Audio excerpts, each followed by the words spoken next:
dan. U ovom klipu ću vam predstaviti jedan revolucionalni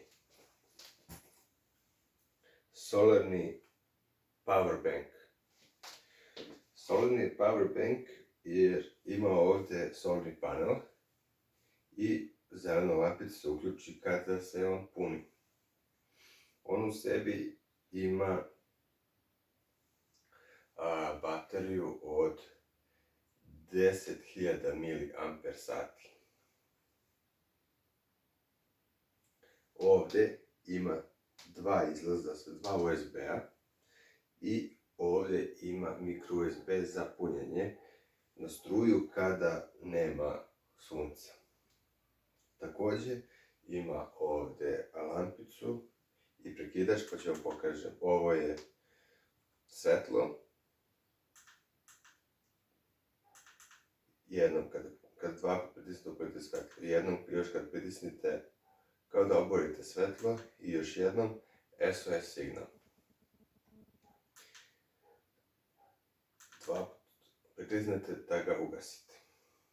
On ima još na sebi ovdje zakačku pa možete da ga okačite negdje, na primjer ovako ili za svoj ranac ili tako nešto.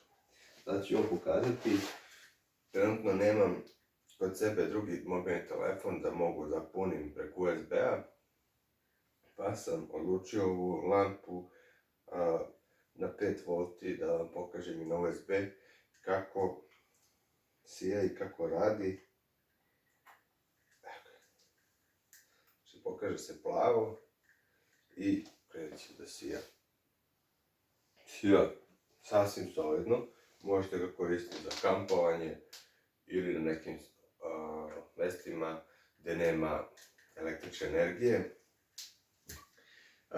Ovo je još jedan uređaj od solarnih uređaja koje imamo i koje vam preporučujem da kupite ako još niste kupili. Pretplatite se na naš kanal, lajkujte, šerujte, pišite nam komentare i želeo bih da vam poželim prijetan dan. Sve najbolje. Pozdrav!